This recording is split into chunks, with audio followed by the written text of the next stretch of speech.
नमस्कार, आप देख रहे हैं बड़ी खबर और मैं हूं नगमा। दिल्ली की सीमाओं पर कृषि कानूनों के खिलाफ प्रदर्शन कर रहे किसानों ने आगे की रणनीति तय की है। 6 मार्च 2021 को दिल्ली बॉर्डर पर विरोध शुरू होने के 100 दिन हो जाएंगे। उस दिन दिल्ली और दिल्ली बॉर्डर के विभिन्न विरोध स्थलों को जोड़ने वाले केएमपी एक्सप्रेस वे पर 5 घंटे की नाकाबंदी होगी। 8 मार्च को संयुक्त किसान मोर्चा महिला किसान दिवस के रूप में मनाएगा। देश भर के सभी संयुक्त किसान मोर्चा के धरना स्थल पर 8 मार्च को महिलाओं द्वारा संचालित किए जाएंगे। चुनावी राज्यों में बीजेपी के विरोध का ऐलान किया गया है। बंगाल में 12 मार्च को विशाल रैली की जाएगी। केंद्रीय ट्रेड यूनियनों के आह्वान पर 15 मार्च 2021 को निजीकरण विरोधी दिवस का समर्थन करते हुए संयुक्त किसान मोर्चा की ओर से विरोध प्रदर्शन किए जाएंगे। सौरभ शुक्ला हमारे साथ जुड़ रहे हैं। सौरभ, ये नई रणनीति अब कुछ दिनों के बाद एक नई जान दिखाई दे रही है। फिर किसान आंदोलन में 100 दिन पूरे होने के लिए एक जोर शोर की तैयारी है। सभी इसमें एकजुट हैं। क्या आपके पास डिटेल्स हैं इसके?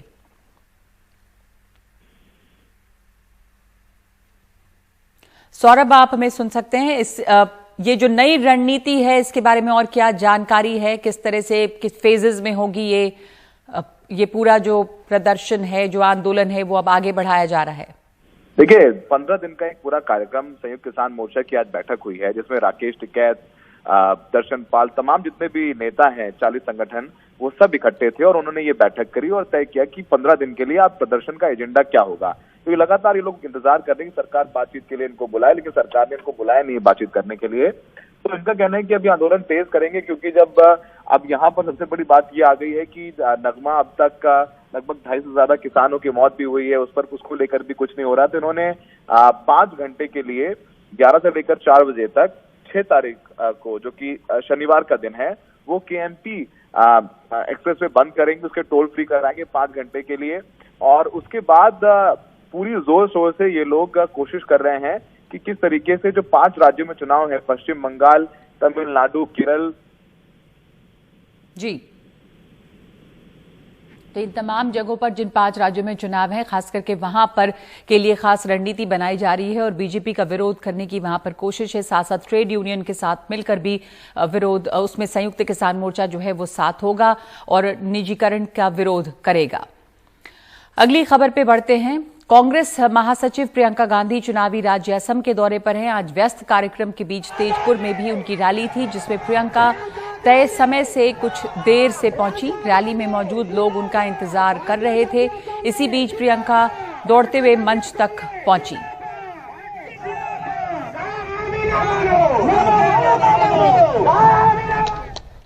और बंगाल में चुनाव के पहले कई तरह के गठजोड़ बन रहे हैं। कांग्रेस ने नई पार्टी इंडियन सेक्युलर फ्रंट के साथ गठबंधन कर लिया है, जिसके प्रमुख पीरजादा अब्बास सिद्दीकी हैं, जो राज्य की सबसे बड़ी मजार फुरफुरा शरीफ के प्रमुख हैं।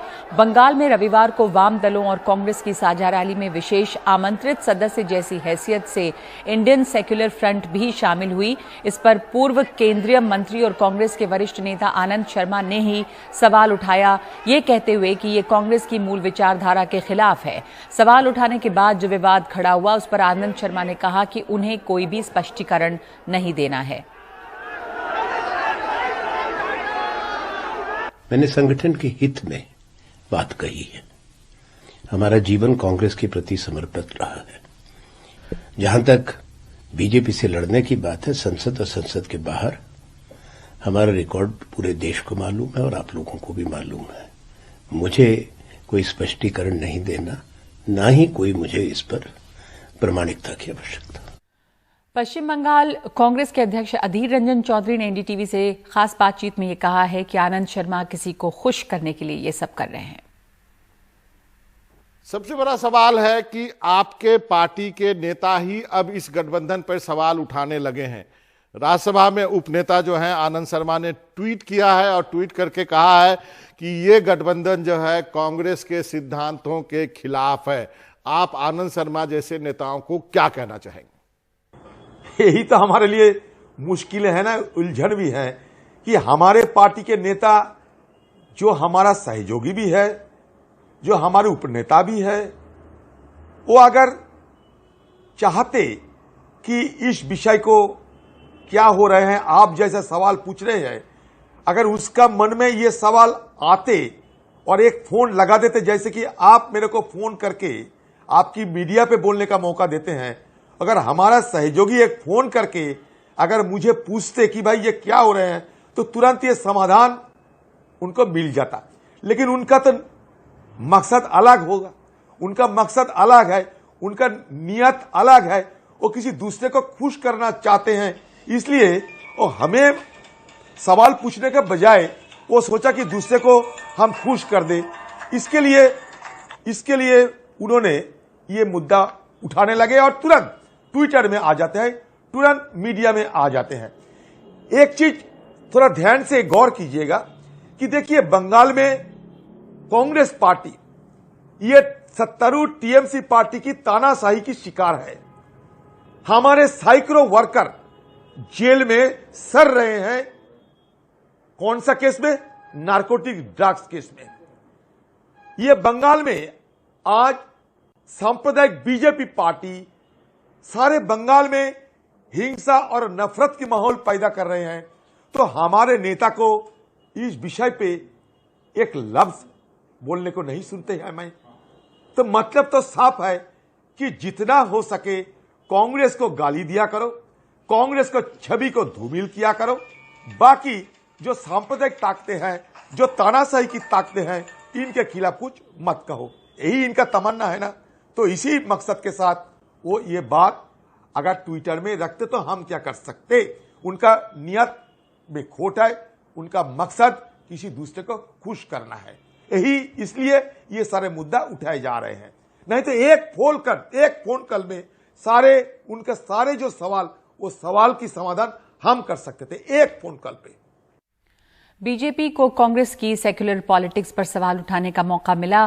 बीजेपी के राष्ट्रीय उपाध्यक्ष जय पांडा ने ट्वीट करके कांग्रेस पर निशाना साधा है और लिखा है कि कांग्रेस के वरिष्ठ नेता बंगाल में एक कट्टरपंथी इस्लामी पार्टी के साथ गठबंधन की आलोचना कर रहे हैं, लेकिन उनके साथी नेता ये कह रहे हैं कि आला कमान ने हरी झंडी दी है। अब असम में AIUDF बिल्ली के गले में घंटी कौन बांधेगा, जो कांग्रेस की नई सहयोगी और अवैध प्रवासियों की कट्टर इस्लामी पार्टी है, जिसे दिवंगत तरुण गोगोई जी ने प्लेग की तरह हमेशा दूर रखा। कांग्रेस का शीर्ष नेतृत्व इस अलायंस और पार्टी के अंदर खड़े हुए मतभेद पर क्या सफाई दे सकता है? महासचिव प्रियंका गांधी ने चुनावी गठबंधन को लेकर पार्टी के अंदर उठते असंतोष और बीजेपी के हमले का जवाब देते हुए कहा कि हम किसी से 100% सहमत नहीं, लेकिन इस लड़ाई में साथ हैं। There are differences between ideologies. We may not agree 100% with what all our alliance partners believe, but we are together in this fight because everybody understands today that it's a fight to save Assam. Whoever wants to stand with us in this fight stands with us in this fight. Haryana के करनाल के सैनिक school कंजपुरा में 54 छात्र corona positive पाए गए हैं। करनाल में अब तक कोरोना के 78 केस आए हैं। करनाल के मुख्य चिकित्सा अधिकारी जो हैं वो डॉक्टर पीयूष शर्मा हैं। उन्होंने बताया कि सैनिक स्कूल कुंजपुरा में कल 3 बच्चों की रिपोर्ट पॉजिटिव आई थी। उसके बाद उनके संपर्क और हॉस्टल में रह रहे 390 बच्चों की टेस्टिंग कराई गई थी, जिसमें से आज 54 की रिपोर्ट पॉजिटिव आई है। सैनिक स्कूल में हरियाणा के अलावा विभिन्न राज्यों के बच्चे पढ़ रहे हैं। हरियाणा के अलावा ये कांगड़ा जिले में धर्मशाला के गया तो बौद्ध मठ में भी ऐसा ही एक मामला सामने आया है। कोरोना का बल्कि एक बहुत बड़ा विस्फोट यहां पर हुआ है। बौद्ध मठ से एक साथ 98 लोग कोरोना संक्रमित पाए गए हैं। कल कांगड़ा जिले में कुल 108 नए मामले सामने आए, जिनमें से 98 केस अकेले गया तो मठ के हैं। मठ में 25 फरवरी से ही कोरोना संक्रमण के मामले सामने आ रहे हैं। अभी 124 लोगों की रिपोर्ट आनी बाकी है। मठ में 350 बौद्ध भिक्षु और स्टाफ रहते हैं। कांगड़ा के मुख्य चिकित्सा अधिकारी डॉक्टर गुरदर्शन गुप्ता ने बताया है कि स्वास्थ्य विभाग हर स्थिति पर नजर बनाए हुए है। उन्होंने कहा कि गया तो मठ में बढ़ रहे मामलों के चलते उसे पहले ही कंटेनमेंट जोन घोषित कर दिया गया है।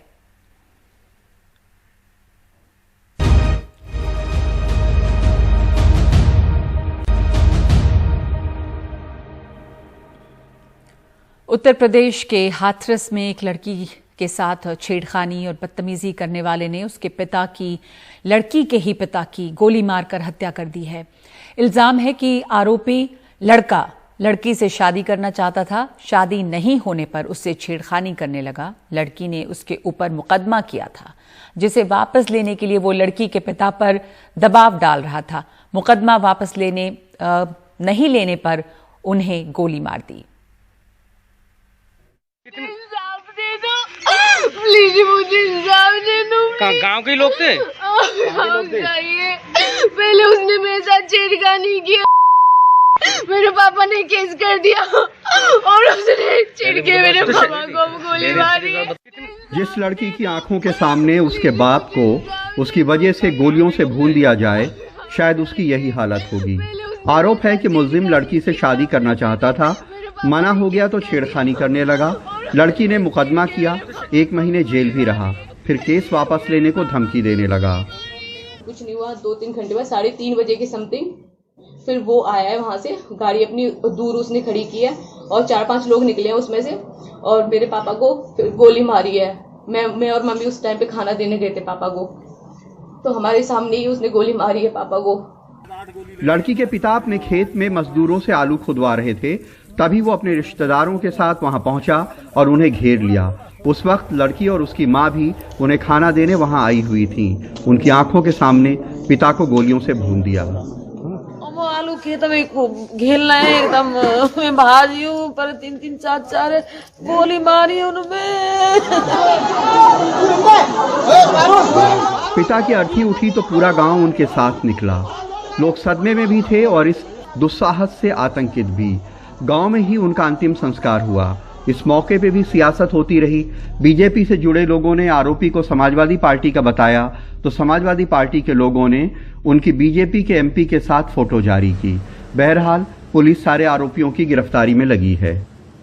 इनके कई करीबी हमारी हिरासत में पूछताछ हो रही है और कोई भी कहीं भी किसी प्रकार का इनको संरक्षण प्राप्त नहीं होगा। लगातार हम प्रयासरत हैं और हम बिल्कुल आश्वस्त कर रहे हैं आपको, जल्द से जल्द इनकी गिरफ्तारी होगी।